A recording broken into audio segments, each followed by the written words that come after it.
Part 4. Assets versus Liabilities. Once someone begins shifting their financial identity, something interesting happens. Their attention changes. They stop asking one question and start asking a completely different one. Most people ask, "Can I afford this?" But people building wealth ask something else. They ask, "Will this make me money or cost me money?" This question sounds simple, but it completely changes how you see the world. Because financially speaking, almost everything you buy falls into one of two categories: assets or liabilities. Understanding the difference between these two things is one of the most important financial shifts a person can make. And yet, most people go through life misunderstanding it completely. The simplest definition: an asset puts money into your pocket. A liability takes money out of your pocket. That's it. That's the entire definition. But once you start applying it honestly, you realize how differently most people treat money. Because the majority of purchases people make are liabilities, things that consume money, not create it. And over time, those decisions compound. Why society encourages liabilities. Modern economies are built around consumption. Advertising constantly encourages people to upgrade their lifestyle.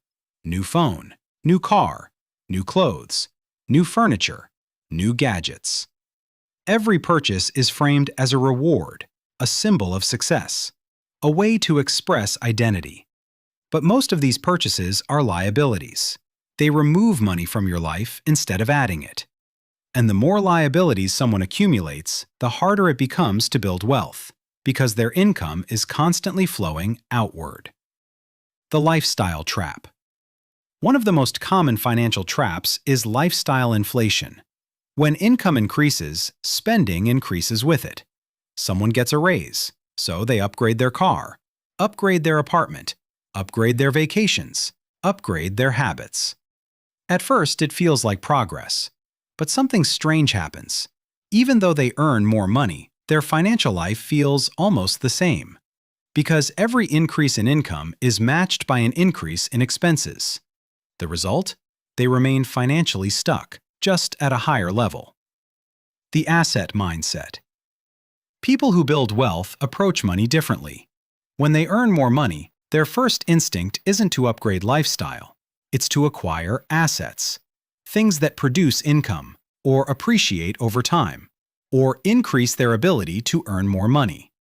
This could include investments, businesses, rental properties, intellectual property, or even skills that increase their earning power.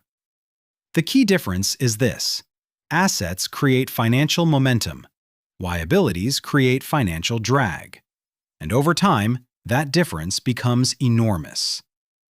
The car example.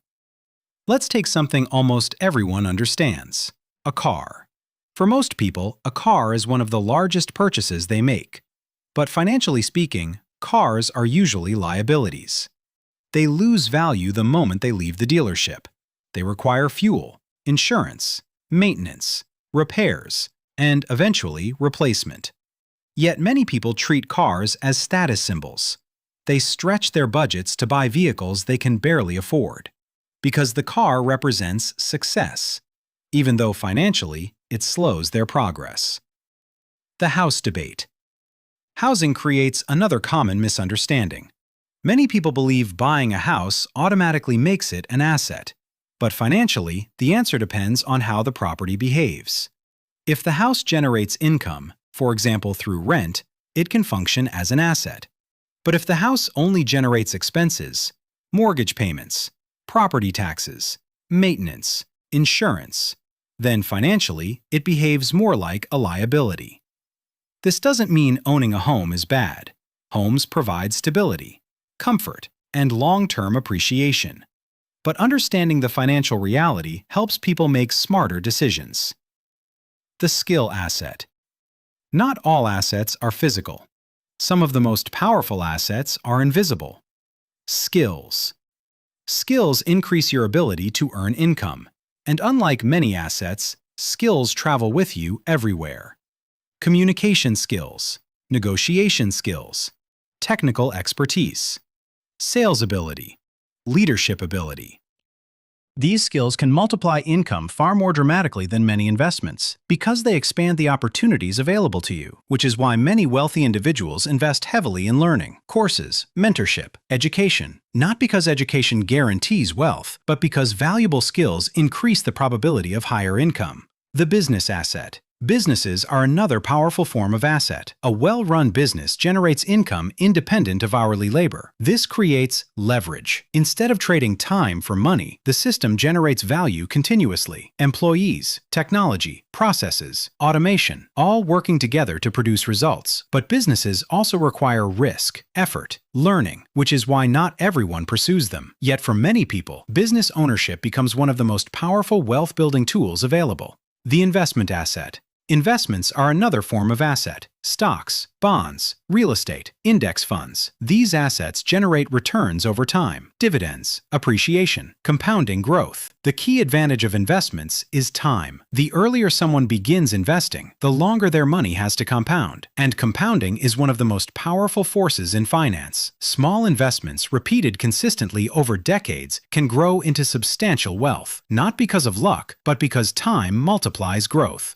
The compounding effect. The real power of assets appears over long periods. At first, the progress seems small. Someone invests modest amounts, acquires small assets, builds small systems. But over time, the returns begin generating returns. Income produces more assets produce more income. The cycle accelerates, and eventually, financial momentum becomes visible. But it rarely happens quickly, which is why many people give up too early. The honest purchase question. One of the most powerful habits someone can develop is asking a simple question before spending money. Is this an asset or a liability? The answer doesn't mean someone should never buy liabilities. Life includes enjoyment, comfort, experiences. But understanding the difference allows people to make conscious choices instead of unconscious spending. And once someone begins prioritizing assets, their financial trajectory gradually changes. Because assets build momentum, liabilities slow it down.